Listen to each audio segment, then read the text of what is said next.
ఏం నడుస్తుంది మెదక్ పార్లమెంట్ గురించి ఏమన్నా చర్చ నడుస్తుందా? ఏం నడుస్తుంది? బీజేపీ కాంగ్రెస్ రెండు నడుస్తుంది.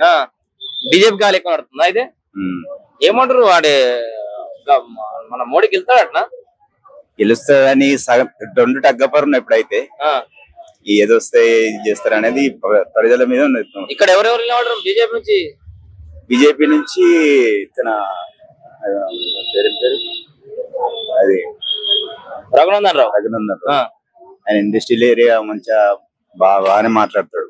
కంపెనీల కోసం ప్రజల కోసం కూడా బాగానే మాట్లాడతాడు. రఘునందన్ రావు ప్రజల కోసం బాగానే మాట్లాడతాడు. ఆయన మాటలు ఎప్పుడన్నా రఘునందన్ రావు ప్రతి ఒక్క షుగర్ ఫ్యాక్టరీలు ఉన్నాయి, గణేష్ ఫ్యాక్టరీలు ఉన్నాయి, అన్ని ఉన్నాయి. నాది నేను టెంపరీ ఆటో డ్రైవర్ ని నా ఆటో అదే. నాకు తెలివి వచ్చి నుంచి రాజకీయం అంటే ఫస్ట్ ప్రభుత్వం ఏమది ఎన్టీ రామారావు చూసినా గానీ ఇంతకాలం చిన్నగా.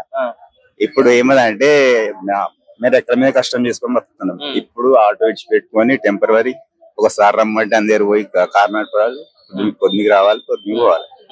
పొద్దుకి వచ్చిన చోటుకొరికి 20 కిలోమీటర్ ఉంటాను రాని పోనీకి 200, రానికి 200 డీజిల్ పోసుకొని రావాలి. ఇక వచ్చేట కూర్చుంటా అడ్డమే కూలి లెక్క మా బతుకు.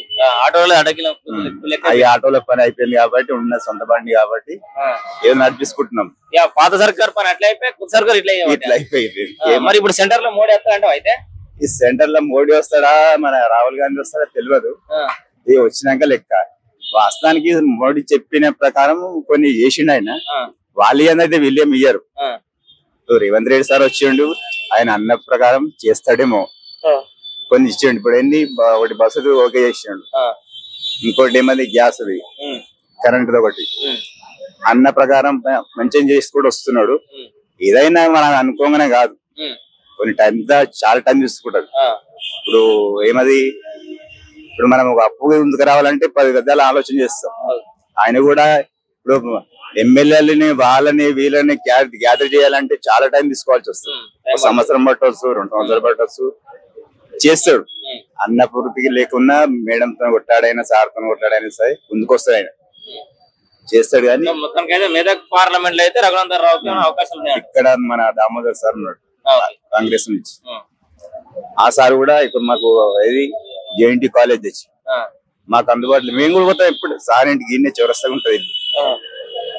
ఆ సార్ కూడా మంచిగానే మాట్లాడతాడు, చేస్తాడు.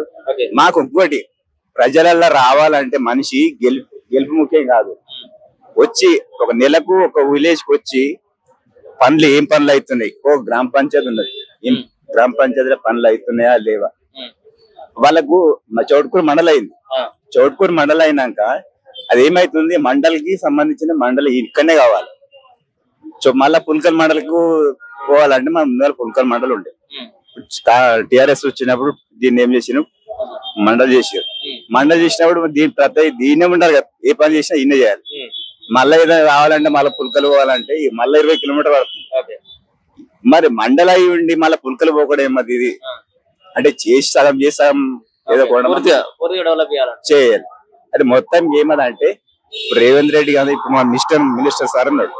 ఆ సార్ దృష్టికి తీసుకపోతే ఆయన అనుకుంటే అన్ని గంట సేపట్లో ఒక ఫైల్ మీద సంతకం పెడితే అన్ని అయిపోతాయి. జేఎన్టీ కాలేజ్ కానీ మండల్ కూడా మండల్ ఏమైందంటే ఒక police station, government hospital, college, పిల్లలకు ఇబ్బంది పడకుండా అన్నీ కావాలి, ఏర్పాట్లు చేస్తే సరిపోతుంది. అట్లా నా ఉద్దేశం. Okay, thank you.